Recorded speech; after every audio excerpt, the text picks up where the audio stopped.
Brett McKay here, and welcome to another edition of the Art of Manliness podcast. Now, there are little decisions to make in life, like what to wear to work and what to eat for lunch. Then there are potentially life-changing decisions, like whether to move, take a new job, break up with someone, or get married. With these big decisions, you may never have faced the choice before, have to sacrifice one path to choose another, and have a hard time figuring out the right way to go. As a result of the high stakes and high uncertainty, we often flounder in this kind of decision-making, sometimes failing to make any decision at all. My guests have studied those who have to make these kinds of critical choices more often, first responders and members of the military, to figure out how civilians can make better decisions in their everyday lives. Their names are Laurence Allison and Neil Shortland, and they're the authors of Decision Time: How to Make the Choices Your Life Depends On.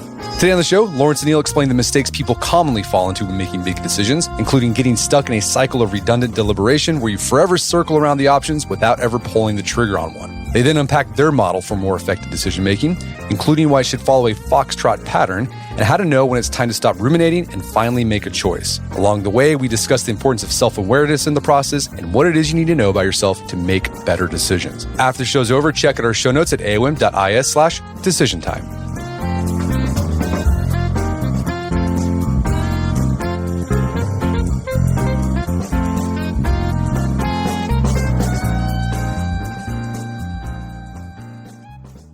All right. Well, Laurence Allison, welcome back to the show. Neil Shortland, welcome to the show. Thank you for having me. Thanks for having us again. So, Laurence, we've had you on the podcast in the past to discuss two very different topics. The first time we had you on, we discussed what you've learned about building social rapport from being an expert in criminal interrogation. And then the second time, we talked about what we can learn about life from the mythical labors of Hercules. You got a new book out that you've co-authored with Neil. It's called Decision Time. It's all about decision-making. So let's start off with a bit of your respective backgrounds. Let's start with you, Laurence. Some listeners may already be familiar with you, but can you give us a little bit of review on your background? And then Neil, what's your background and how did you two wind up working together on this book? Yeah, so I'm a psychologist. Broadly speaking, a forensic, but also do a lot of organizational psychology. As you said, Brett, you very kindly had us on before to talk about rapport. And my other area of interest is decision making. So, in brief, I deal with things that include difficult communication and difficult decisions. I've been doing that for the last 30 years, and that's me. Neil? Well, thank you. So not to age Laurence, but I was actually a student of his in 2011 on the master's program in Liverpool, in which, I was briefly introduced to some of the research and the ideas around how I think real people make decisions in the real world. And then for me, I actually ended up moving off and working with the UK Armed Forces and then moving to America and studying kind of security psychology. But throughout all of it, I kind of kept this real interest in a paper Laurence wrote in 2012 about kind of what police decision-making looked like in these kind of, fast-moving counterterrorism operations. And so I went back to Laurence a couple of years later and kind of had this idea of, what if we look at this extreme decision-making psychology, but let's add in this kind of military interest and angle that I'd kind of picked up along the way.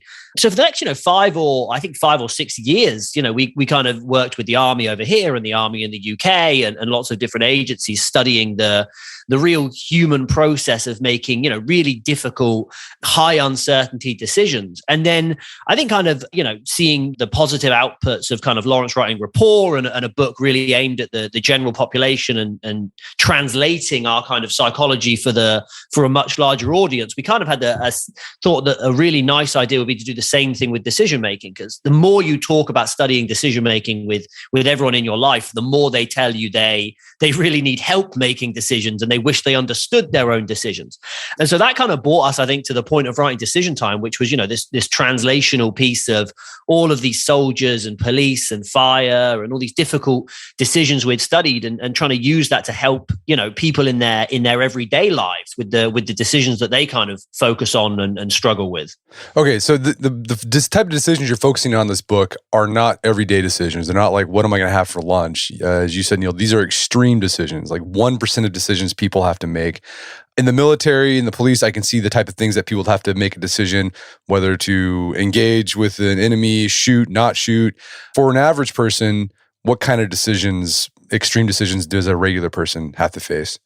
The book is written, there's lots of books about decision making, and how to improve your life. But as Neil said, we've been dealing, in my case, the last 30 years with people that make life-changing decisions. And although that is within military, security services, law enforcement, so on, Nonetheless, we often find ourselves at a crossroads where we're making a really difficult, life-changing decision. And it could be something as benign as, what house will I buy? But that said, sometimes these decisions are really, really important and are really difficult, that might be to do with whether to have cancer treatment, or an end-of-life decision, or something that is heavier, that is consequential, that is not reversible, that is high stakes, that does carry uncertainty and does carry risk. So they're the, I guess, less than 1% of decisions that we might face, but that are going to change our lives. And that's why we wrote the book. Yeah. So the stakes are high, a lot of uncertainty. Another characteristic of these decisions, oftentimes you just have to make that decision once in your entire life. And so you don't have any patterns to look back on how to make the decision, because you haven't faced it before and you probably never will again.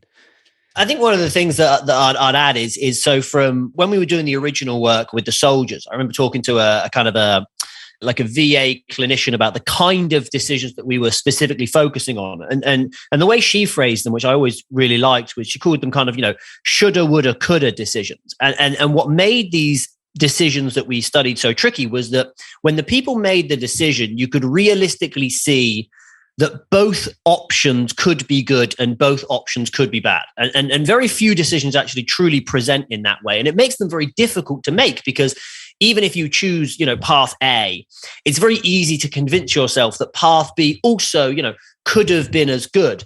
And I think when we look at our everyday decision making and the decisions we make in our life, it's not every decision that presents itself that way, but there are, as Laurence said, these life-changing, path-changing decisions we all face, maybe around taking a job, maybe around ending a relationship, maybe around moving country for love or career or whatever it may be.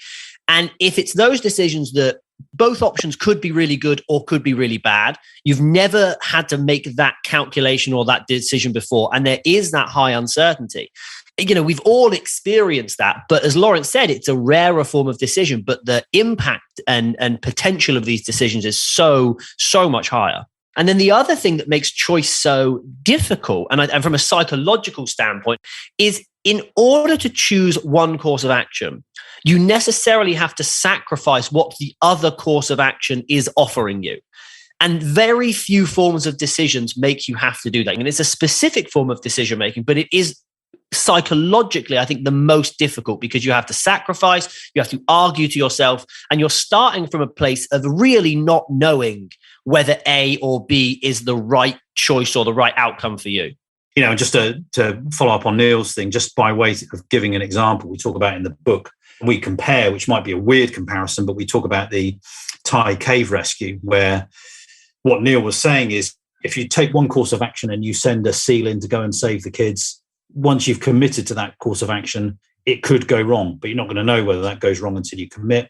And in the same way, it might seem a ridiculous comparison, but if you've been in a relationship for many, many years and you decide to end that relationship, you can't then not end it. You can't have both pathways. You can't have your cake and eat it. Once you've made that commitment, those decisions that are irreversible are particularly difficult, because you can't play out that parallel universe version of that decision that you didn't make, or that choice that you didn't take, and see whether it would have been better or worse. And that is what often causes hesitation. So one of the other things I want to emphasize is this, that often it's important to commit to what it is that you're going to do, because a lot of people spend their lives waiting and thinking, but not acting. So the other thing that this book touches on quite a lot is this thorny problem that we've seen a lot in emergency services, law enforcement, and so on, that they're not actually making erroneous decisions. They are failing to commit to a course of action. And, you see this time and time again, whether it's a terrorist event or a disaster management thing. Organizations are often criticized for being slow to act or not acting at all, rather than making a really catastrophically bad decision. It's about pace, timing, and accuracy. Yeah, I want to dig more into decision hesitation, decision inertia, because I thought that was really interesting. But before we do, in your experience, when you've looked at the research literature and also just in your own experience, when an organization or an individual faces one of these extreme decisions where it's super uncertain, you only have to make it once, the stakes are high, what's the typical decision pattern or method that people fall back onto, and why do they fall short? Well, we've done quite a lot of work on the difference between novices and elite performers in this regard. And there are basically 4 mistakes that novices make that elite performers don't. The first, and actually all of these things are about proportionality and moderation. I mean, it's a bit like the rapport book where we were talking about anything that's extreme is usually bad. It's the same kind of principle here. And what we know that our elite performers do are, first of all, when they're trying to weigh up what it is they are dealing with and diagnose the actual problem itself, they will develop 2 or 3 plausible explanations for what's going on. Novices either develop one and stick to it and confirm everything in that one direction, or they develop a huge proliferation of possibilities and they can't juggle them in their mind. So proportionate development of 3 or 4 options to explain what's going on, and then digging into them to decide which best accounts for the situation. That's the first thing. The second thing is time management. Our elite performers are neither too slow nor too quick. They know they need to ask about time or consider time as a factor that they need to consider. And if they think that the window of opportunity is collapsing quickly, they will go with the best option that they can given that time constraint. They also are able to calculate if they do have more time. And if you do, you should use it. If you've got more time to firm up a situation, you should use it. Novices either act too quickly or too slowly and often don't ask about time at all. The third thing is that our experts are able to adapt. So novices suffer from what we call entrainment. They will develop an idea, they will stick with that idea, and even in the face of compelling evidence to suggest they should change tack, they don't. Our experts are able to recognize and respond to those cues rapidly and change accordingly. And then the fourth thing is the ability to revise the plan, the ability to throw out the plan that was developed, that was right for then, but isn't right for now. So those are the 4 sort of mistakes people make.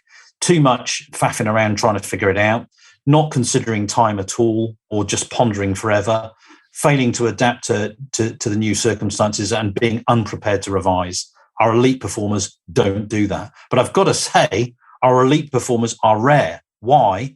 Because if this is 1% of the times that you have to make a decision, as Neil said, you don't have that lexicon of experience behind you to be used to dealing with these novel or unique events.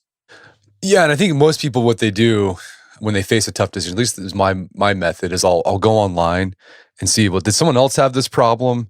Yep. And see how they made the decision. But it's kind of useful, but in the end, it's not. I usually find it not very useful because that person's situation is so unique that it's like, well, okay, this doesn't apply to me. Like I can't do anything with this. Well, I think it's a really good point, and it's an interesting method, Brett. And I think it links to kind of, I think, one of the points that we'll hopefully talk about throughout the interview. But one of the big things we emphasize about these forms of decisions is that they are often deeply personal, as in what the right decision is varies based on who the decision maker is. So to give you an example, when we were writing the book, it was, kind of at the start of the COVID-19 pandemic, and one of the things that a lot of people were talking about was how young couples were handling the decision to get married or not get married, or delay, or do it by Zoom, and all of these kind of things. And looking at that decision, I think, you could look at what other people were doing. You could look at were they doing it via Zoom. You could look at whether they were delaying 3 years, 5 years, 10 years, whatever it was. But to make that decision correctly, really, it's just what matters is what is right for you in that moment. And that's one of the things I think the book really emphasizes on, is that it is always good to look at other people and think about maybe what other people have done. But at the end of the day, what we preach is kind of this idea of, know thyself. And so it really comes down to, I think, what makes you be able to make that decision is being able to look inside of yourself and know what truly matters to you, because it may be different to what these other people have done and how other people in the past have kind of made that decision in that moment. Well, let's circle back to this idea of decision inertia. Why is it when we face these big decisions with high stakes, lots of uncertainty, that we typically don't do anything? Like, what's going on cognitively to cause that? Well, what people tend to do is they go through a process that we call redundant deliberation. It's really weird, actually, because it's using a lot of cognitive effort for no gain.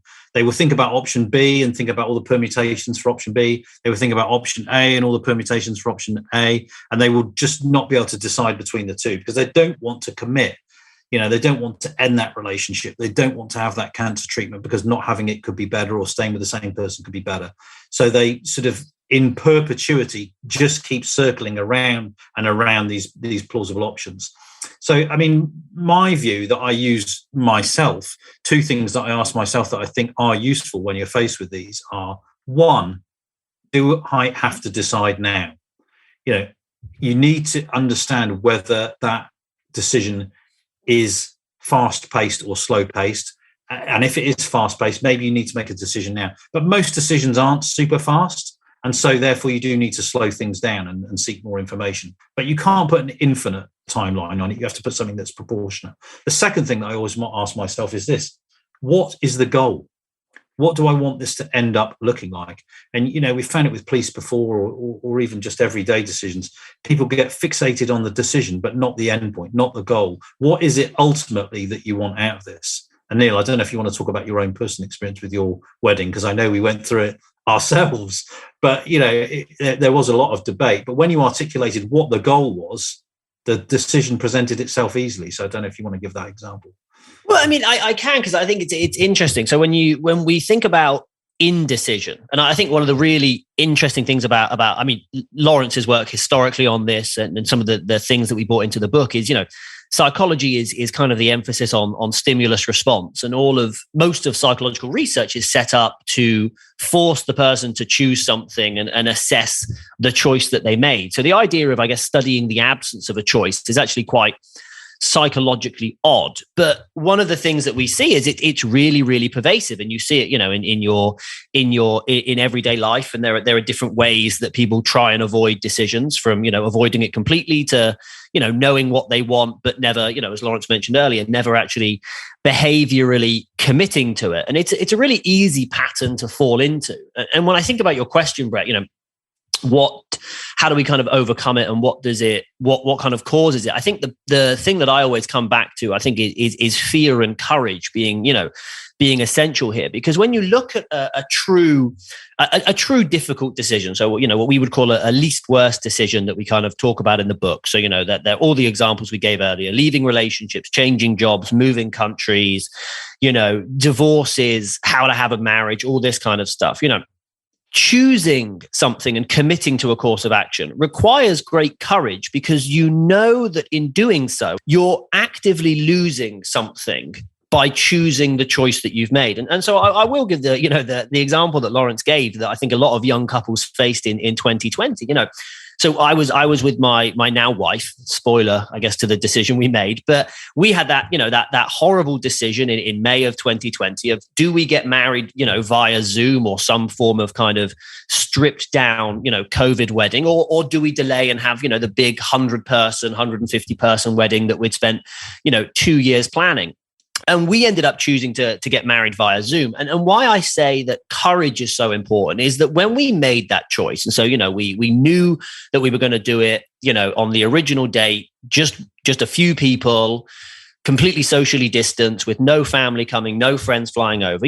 We knew that it was going to hurt. And that it is a difficult decision. And even though you know that you've chosen the right thing, you still have to have courage, because that you've sacrificed things that are really, really important to you. And I think that's what really difficult choices require of you. They really require courage, because that even if you think or know you're choosing something that's right, you're still losing something that mattered to you. And that's why these decisions are so difficult. And so I think when it comes to this idea of overcoming inertia, of committing to decisions and making them in the real world, one of the things that Laurence and I talk about a lot in the book is just the value of courage. And that's because, fear of loss is such an innate human thing. We are designed to protect our resources. We hate the idea of loss. But a choice requires you to embrace loss and stare loss in the face, because whatever you do, whatever you choose, you will have to lose something. You will have to sacrifice something. And so it's this real balance, I think, of being brave enough to tolerate the loss in the knowledge that you are embracing the greater good, or embracing the right choice for the right reasons. No, I've my own experience. The thing that causes me to put off decisions is that rumination trap that Laurence was talking about. And like you said, it's really sneaky, because it feels like you're doing something, It's like, I'm really thinking about this, but you're just going in circles over and over again. You have to decide, like, I got to make a decision. This is not doing anything. You have to catch yourself doing it and then just make the decision and move forward.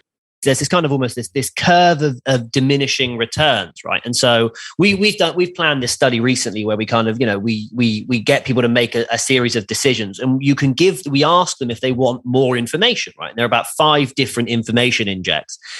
And what's really interesting is some people say they want no information whatsoever, and they just dive right in, and that's not good. And then some people want all of the information, and eventually you have to kind of say, there's no more information. Just, come on and do the decision. And the Goldilocks in this is someone kind of in the middle who takes some early information and really helps themselves understand the situation, invests a little bit of time, early on, but then knows that anything more that they're getting now isn't really helping them. And now is the time to just kind of get out of that redundant deliberation and just move on to the kind of the making of the decision. And it's kind of something interesting. I think Laurence, if you might want to talk about this from some of the work that we've done together, but we kind of identified this interesting kind of foxtrot pattern that kind of, some of our better decision makers engaged in, which is where they kind of were, I think, what is it like? Slow, quick. My dancing knowledge might be a little off. Yes. Slow, quick. Slow, quick, slow, actually. Okay. So what this was is we were doing a study with military or police, I think it was, and looking at the different patterns that people use to make decisions. And what we found was there was this one pattern that people engaged in, which was kind of fast, slow, which was that they moved through the information gathering stage really, really quickly. But then they got really stuck on the actual process of having to choose between the options. And then there was this kind of I think it was the more senior officers who actually demonstrated this pattern, which was kind of this idea of this slow, quick, which was that they took more time to gather the information. They took a bit more time to comprehend the situation. And then when it came to making the decision, they were much faster to be able to choose what the right option to them was. We're going to take a quick break for a word from our sponsors. And now back to the show. You devote a chapter, and you mentioned it early on, about if you want to make better decisions, you have to know thyself. How does greater self-awareness improve decision-making? Like what do we need to know about ourselves in order to make better decisions? Well, certainly one of the things that we're repeatedly finding is that there's this attribute called maximization or minimization, which in really simple terms is, if you tend to be a maximizer, you're the sort of person that wants everything to work out really well. So you find it very hard to tolerate a poor outcome, or even an outcome where there's 2 options, both of them look bad, and you're not really prepared to even pick the least bad one. So there's really bad and bad, but you just don't want the bad one. And people that are maximizers, we tend to find, suffer more from this kind of redundant deliberation or constant rumination, because they're thinking, basically feeling regretful about a future scenario that they find intolerable.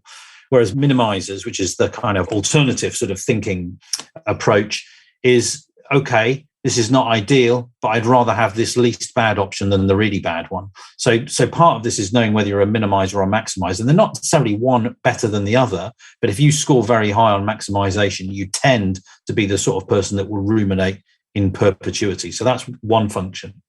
The other thing that we know quite a lot about is a thing called need for closure. And in simple terms, the idea of that is, if you are the sort of person that requires a lot of predictability, certainty, order, decisiveness, you want to know exactly what time you're going to meet at the restaurant, how many people are going to be there, what's going to be on the menu, that type of thing can slow people down as well. So people that can tolerate ambiguity, which is the opposite of need for closure, tend to be faster time decision makers. So, but the broad concept about knowing thyself, and I think Neil spoke about this earlier, is knowing what your value system is, where you want to stack your tokens, what matters to you most, and having good insight into that and being able to articulate that and face yourself in the mirror and think about it will help you identify the absolute critical function of decision making, which is, what is my goal? Where do I want to end up? What am I prepared to sacrifice and what I'm not? And Neil, did a lot of work on what we call sacred and secular values. So just a little segue on that. Where you have a sacred value, it's something which is non-negotiable. So if we talk about military sacred values, you might have a sacred value of leave no man behind. A secular value is something that you would like to retain but isn't critical and might be negotiable. But where you have a problem is where two sacred values collide. So in military ops, we found that if you've got the sacred value of leave no man behind and complete the mission, and we design a scenario which has both of those colliding, that's where you find it difficult to tease those two things apart. So sacred values are the ones that are really tricky to negotiate. One other thing I just want to add about the foxtrot thinking, which I think is interesting, and to just reinforce this point for listeners, stacking your tokens at the front end of the thinking is a good idea. To think about what it is that you are dealing with carefully and diagnose what you're dealing with is really important. That then enables you to speed up. Well, yeah, Laurence, we talked about the sacred secular problem in our conversation about Hercules. Mm-hmm. Hercules faced some decisions where he had sacred values in conflict with each other, and it made decisions tough. Yeah. So I think without segueing into the Hercules thing, we had that exact situation, didn't we? Where, he left one of his compadres behind after a scrap, and that was a difficult thing to do. It kind of ruined him and created a degree of moral injury. And that's not uncommon in soldier scenarios. But Neil may have something to say about this as well. Well, no, I think it's all tethered to the idea of kind of knowing thyself. And so the one thing that I've heard, most of the feedback I've had from the book, from family member and friends is they call me and they say, "Oh, you wouldn't believe it.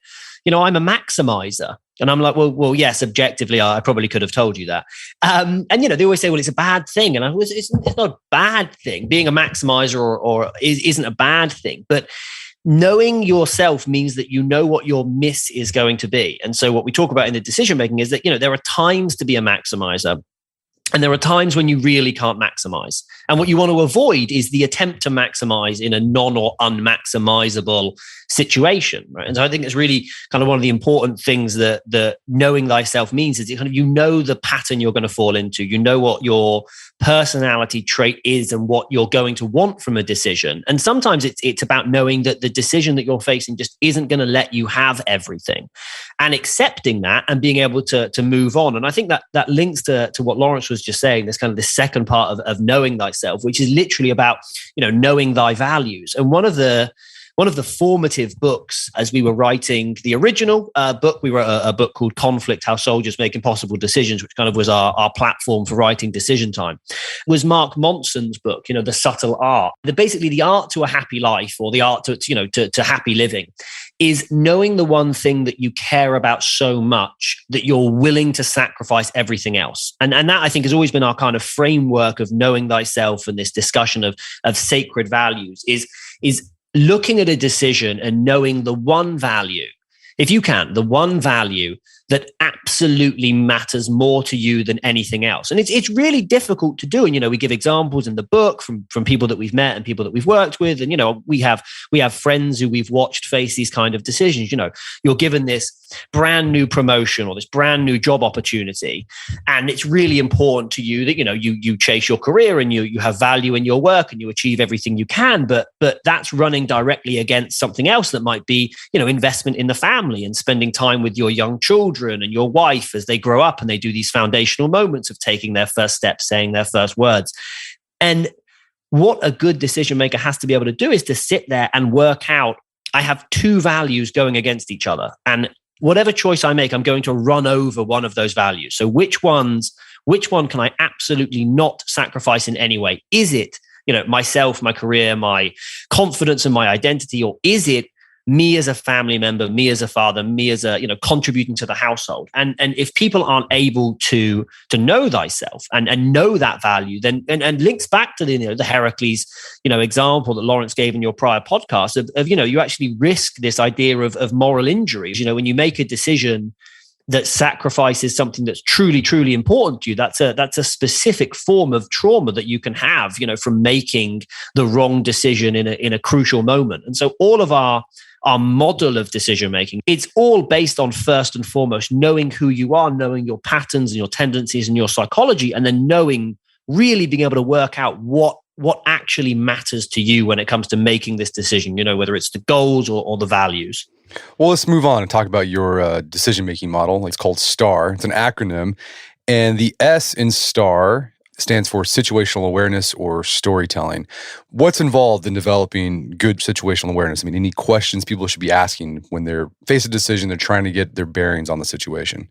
So when it comes to situational awareness, I guess there are kind of, the original model is that there are kind of 3 stages of situational awareness, right? Which is kind of identifying, the patterns in the environment or cues in the environment that matter, webbing them together to kind of get an understanding of what's going on. And then this third layer is kind of using that to project, what will happen if you do action A or do action B. And as Laurence kind of mentioned earlier, the thing about situational awareness is it's about not just going all in, originally just going all in on this one assessment of the situation, having adaptability and the flexibility to think about what are the other factors that could be going on? What are the different interpretations of this situation? And we talk about in the book, one of these early trainings that Laurence gave, and I think at the time I was kind of helping alongside, but we gave this early training to police officers, kind of, policing the tube during I think it was the 2012 or 2014 Olympics in London.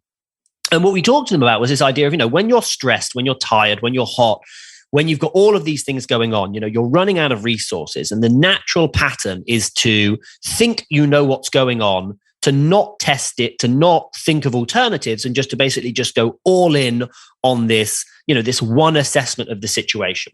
And I think kind of in the S model of our star, what we really preach about is being open and flexible to thinking or holding in your mind, are there 2 or 3 potential explanations for this situation, potential interpretations of what I'm seeing in front of me and what this means. And the extreme of that is something that, Laurence and I have talked about, and we recently put a paper out about, the best decision makers are, when they have to be, they're kind of grim storytellers. They have imagination, they're really able to think critically about what their situation is. And so with the S stage of the model, it's finding a calibration between these 2 extremes that Laurence mentioned earlier, right? The first extreme is just seeing something, thinking you know exactly what's going on, and diving right in with this kind of singular interpretation of the situation. This has happened, and I think it's going to be this.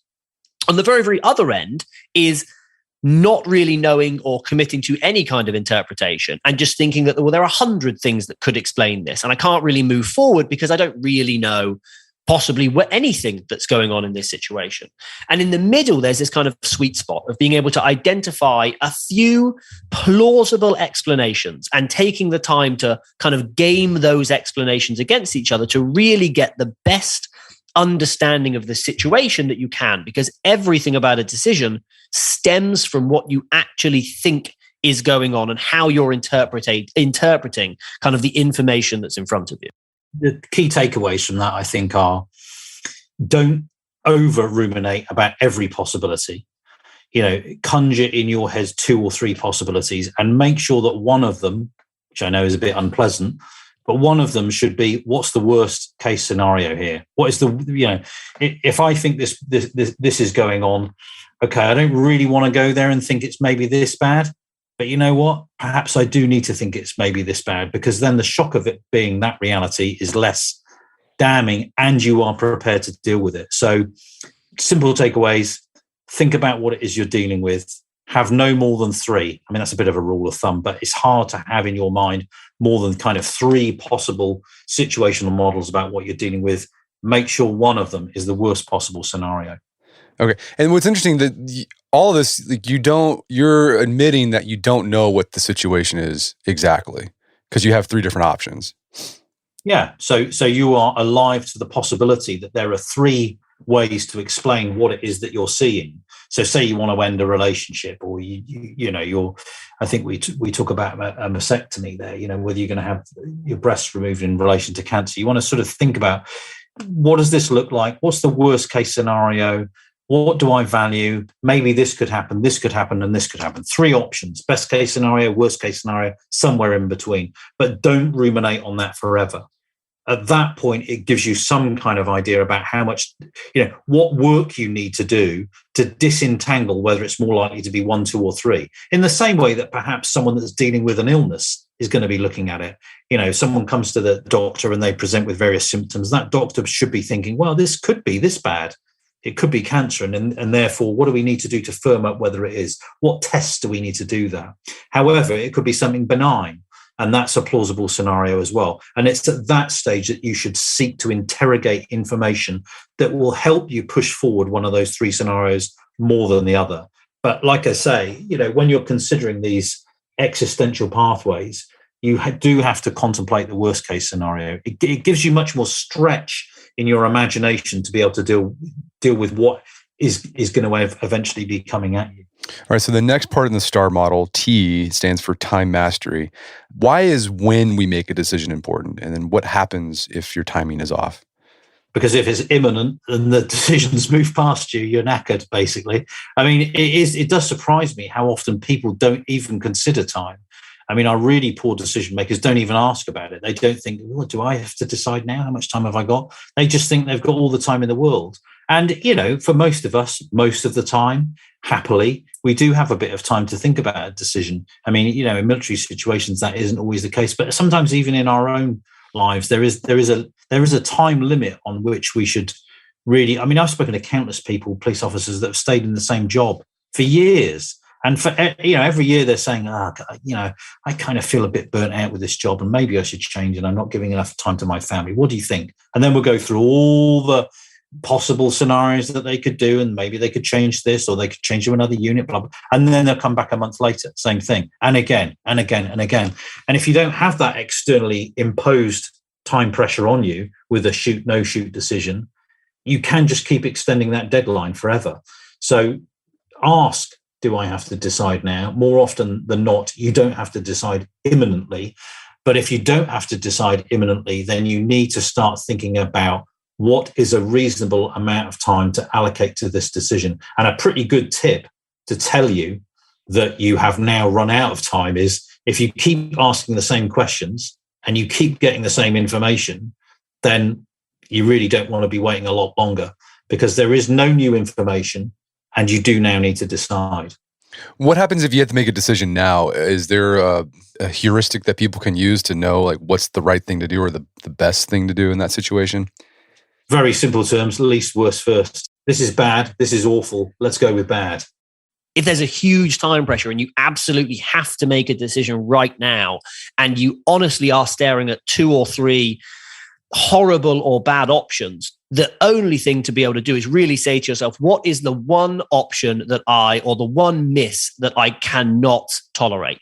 And that's that kind of that, if you can do it, that's that kind of sacred value. And under time pressure, that may be the only thing you have time to try and reflect on or calculate. Okay, so the next part of STAR is A, and that's adaptation. What do you guys mean by that? Well, I think adaptations are a really critical stage because I think it kind of links a little bit to the first stage, which is situational awareness. But there's some old psychology in kind of the 1990s on NASA. I think it's NASA errors. And it found that most of the bad decisions or error-based decisions in this pilot sample was not because they didn't understand what was going on. It's because they understood what was going on, then the environment changed, and they were unable to update or reevaluate what was going on when new information was coming in. And so I think one of the things about kind of when we look at these decisions in the real world and these kind of these complicated decisions that people are facing, they're iterative, they're moving moments in time. And so sometimes the scene does change and sometimes the situation does change. And what we often see is that people fail to adapt and update their way of thinking. And there's a lot of, I think this links, probably the point of the book that I think links to a lot of the core psychology around decision makers is driven by heuristics and biases and cognitive closure. And the fact that we are cognitive misers in the sense that we're always trying to confirm what we currently think is correct anyway, because it's easier than having to re-update and reevaluate and reconsider what we think we're staring at. And so the adaptation phase is encouraging people that even if you've made the best assessment of the situation you can, and even if you have understood your relationship with time and when a decision needs to be made, and assuming that you haven't, missed the decision window, be open to updating your assessment of what's going on. Be open to new information.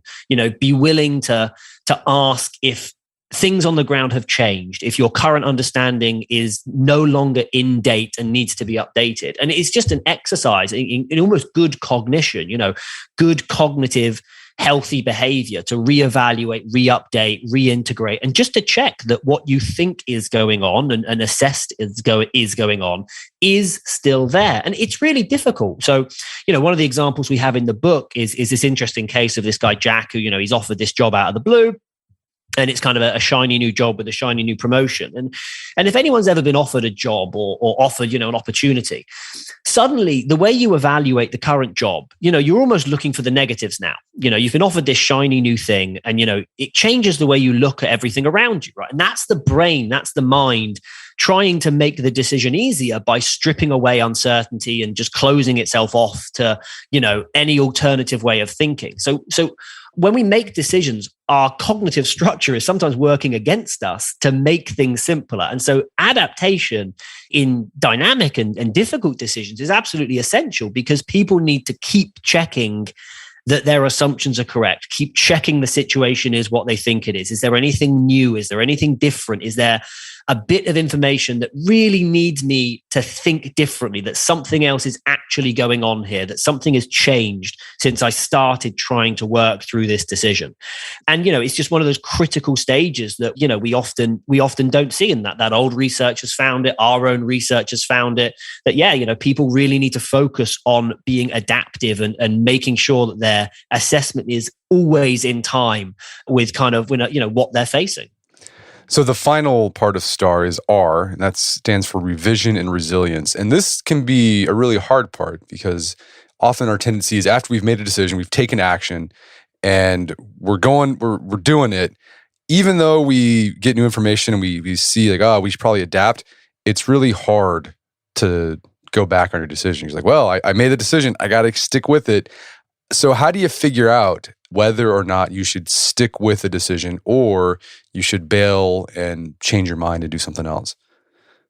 I mean, well, so it's a really interesting conundrum. And again, I think it speaks to just the ethos of the kind of psychology we talk about in the book. And Laurence mentioned it earlier. I think, nothing is good in extremes. And so in the resilience chapter and revision, we really talk about this idea of change in its extremes, right? And so one extreme of change is someone who, the minute they face a difficulty, the minute they face a hardship, abandons course and immediately, goes to find a new course of action and decides that their plan is a failure. And in psychology, there's a lot of, theories and research on, things like grit. So Angela Duckworth, her idea of grit is this kind of this golden trait that predicts success is people's ability to be gritty and work through things. And, we talk about, desirable difficulties as, being able to work through difficult moments and difficult decisions often require difficult moments. So the wedding example I gave earlier, after making the decision, there were difficulties, in telling people what your choice is. There's difficulties. And if you change a job, it's not immediately amazing sometimes. And in the first 6 to 12 months, there's difficulties. If you leave a relationship, there's difficulties, right? And so there's this psychological idea that, you have to work through those. And that's, that's critical to success. And it is. And then on the other side, there's another organizational psychologist who kind of studied this idea of persistence and identified this really interesting part of persistence called inappropriate persistence, which is kind of this idea of just persisting for the sake of persisting because you just want to persist, right? Which is almost like the complete opposite end of the spectrum. And you're not persisting for a reason. You're not persisting for a purpose. You're merely persisting because you don't want to not persist at something. And again, that extreme of non-revision is equally detrimental and equally harmful. If you change jobs and you move countries and 2 years in, you hate it and you still are unhappy and still nothing is going correct, maybe there's a point to reevaluating and coming home. And so it comes down to the question that you asked, Brett, which, how do you juggle and how do you know what the right balance of those two polar ends of the scale are? And I think it comes back to, in the way that we kind of talked about it in the book, is knowing why you're persisting, right? So when you're experiencing a difficulty, a desirable difficulty or otherwise, Why are you being gritty? What are you persisting in purpose of, or in the quest for? And I think it comes back to that idea of, are you persisting for something that is sacred, that is important, that means something to you? Are you persisting in line with your values and your goals? And if you're not, and you just find yourself persisting because of a fear of non-persisting, well, then you may be in that state that you're no longer being driven by the right motives and by the right motivations. So it all goes back to knowing thyself. I think it really does. And I think the more that we talk about the book, and the more that we hear from, the readers that have been very kind to share their thoughts on it with us.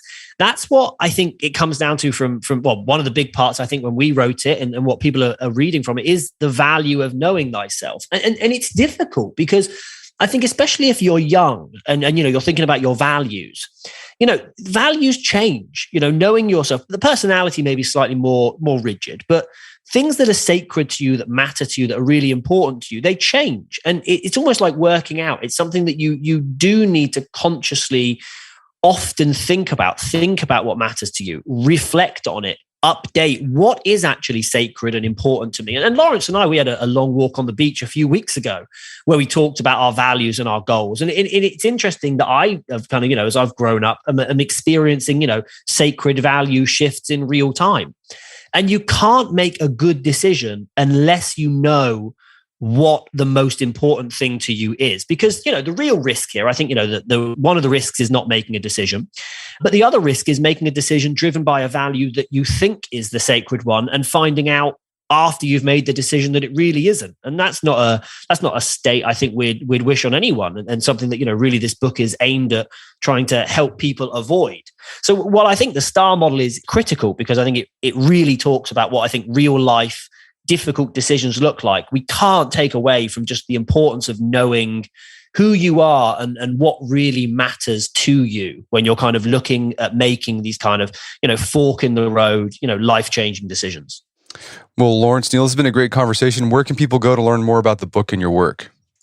The book is currently available on Amazon.co.uk and on Audible. And for any American listeners, I believe in about a few months it will be out for the stateside audience. And any of our work on kind of the operational side of things, so training with police, military, law enforcement.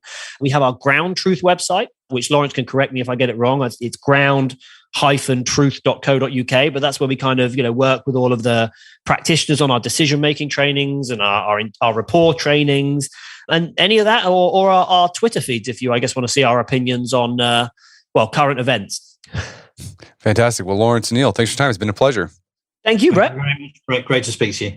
My guests today were Laurence Allison and Neil Shortland. They're the authors of the book Decision Time. It's available on Amazon.com. Make sure to check out our show notes at aom.is/decision time, where you can find links to resources where you can delve deeper into this topic.